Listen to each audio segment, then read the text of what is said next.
Sud Radio et vous, il est 6h25. Comme chaque mardi, nous parlons de nos animaux de compagnie avec notre experte en santé animale, la vétérinaire Anne-Laure Bramy, vétérinaire à la clinique des Coquelicots de Saint-Germain-en-Laye. Bonjour Anne-Laure. Bonjour. Et merci d'être avec nous. Les vacances estivales qui approchent à grands pas. Certains maîtres vont en profiter forcément pour faire des balades peut-être un peu plus longues, voire pour emmener leur chien à la plage, quand c'est possible bien évidemment, puisque toutes les plages ne sont pas autorisées aux chiens. En tout cas, on l'a vu ensemble la semaine dernière, nos chiens ont besoin de se rafraîchir, de s'hydrater quand il fait chaud, mais cela soulève également quelques questions très concrètes. Tout d'abord, j'en parlais juste il y a quelques instants avant la pub, est-ce que c'est dangereux pour un chien par exemple de boire l'eau de la mer ? Alors oui, il faut faire attention au risque de diarrhée et de déshydratation, surtout par rapport à l'apport en sel. Donc dans la mesure du possible, il ne faut pas les laisser boire l'eau de mer. Ça, c'est important. Donc ça, c'est important. Vaut mieux éviter parce qu'il y a des risques, effectivement. Est-ce qu'il faut du coup, ça peut être un conseil, emporter de l'eau fraîche en permanence oui, de toute façon, avec soi. Voilà, ça c'est. Par ces températures qui là sont redescendues, mais dès que ça monte, oui, il faut prévoir de l'eau. Il vaut mieux qu'ils aient tendance à boire des petites quantités toutes les 2 heures, à les laisser la paix régulièrement plutôt que d'avoir des grands seaux d'eau, des grandes gamelles d'eau qui vident d'un coup, ce qui est pas bon pour l'estomac. Attention aux grands chiens, torsion, risque avec l'effort ensuite. Donc toujours faire régulièrement en petites quantités. Oui, parce que l'eau de mer, si notre chien en boit, il faut s'inquiéter. À partir de quand faut s'inquiéter véritablement ? Alors de toute façon, vous n'allez pas forcément voir les phénomènes immédiatement, donc il vaut mieux éviter. Le risque, c'est les diarrhées, les vomissements par après, donc l'intestin n'aime pas trop ça. Et à plus long terme aussi la déshydratation, parce que le sel va attirer l'eau cette fois vers le sel. Donc on va plutôt avoir une déshydratation qu'une réhydratation.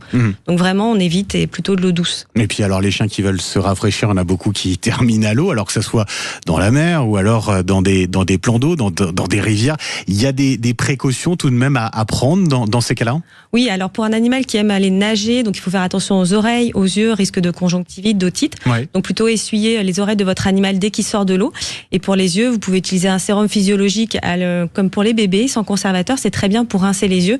Et si par contre il y a des rougeurs stagnantes, l'Ocril à l'eau de bleuet a une action antiseptique. Ça évite d'utiliser en permanence des antibiotiques sur vos animaux. Tant qu'il n'y a pas d'écoulement purulent, on évite dans la mesure du possible l'antibiotique. Notamment pour l'eau de mer, j'imagine que pour le coup c'est un peu plus embêtant pour un chien. Il faut faire un peu plus attention peut-être ? Alors c'est au niveau de l'irritation de la peau aussi, du poil, il faut bien rincer pareil après effectivement à la douche pour éviter que la peau ne s'irrite et qu'on ait des dermatites. Ouais, il faut faire attention parce que certains chiens nagent mieux que d'autres. Le risque de noyade, il existe tout de même pour certains chiens ? Tous n'aiment pas nager, même si c'est très bon pour les articulations. L'arthrose, moi je recommande dans la mesure du possible. Certains ont peur, certains qui sont cardiaques du coup peuvent aussi fatiguer, donc il faut faire attention au niveau de l'effort. Et si vous êtes loin effectivement du rivage, il existe des systèmes comme des gilets de sauvetage pour les chiens, parce qu'il faut faire attention, tous n'ont pas une dextérité, on a l'impression que ça pourrait être naturel, mais pas du tout. Oui, certains qui ont même peur de l'eau, certains chiens. Oui, ils peuvent appréhender votre animal. Vous saurez au moment où vous le mettez à l'eau, progressivement, il vaut mieux le faire près d'un rivage, au niveau de la plage, et bien évidemment être en surveillance à côté, surtout si on n'a jamais identifié exactement s'il aime ça ou pas. On a parlé... pardon Anne-Laure. Non, je disais que simplement, en fait, il faut les surveiller. C'est comme un enfant, toujours, on compare un peu au niveau du rapport à l'enfant. On le disait, vaut mieux éviter de boire de l'eau de mer pour les chiens. Qu'en est-il de l'eau douce ? Je ne sais pas si on est au bord d'une rivière ou alors si on a une flaque, quand on se balade. Dans ces cas-là, faut être vigilant aussi. Alors, les animaux ont tendance à lécher tout, même au sol, dès qu'il y a des choses ainsi. Donc, effectivement, si votre animal a tendance à faire ça, moi, je le déconseille. Ça prédispose après au pancréatite, donc il faut faire attention.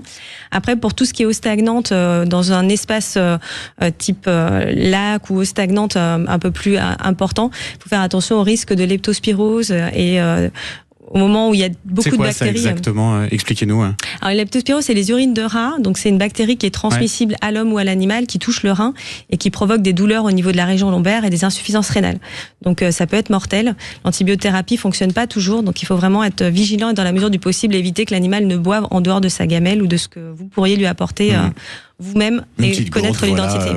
Pour proposer de l'eau fraîche, c'est quand même préférable et on diminue drastiquement les risques. Merci beaucoup Anne-Laure Bramy pour l'ensemble de ces conseils. Je rappelle, vous êtes vétérinaire à la clinique des Coquelicots de Saint-Germain-en-Laye. Je vous souhaite une très belle semaine et à bientôt. Merci, au revoir.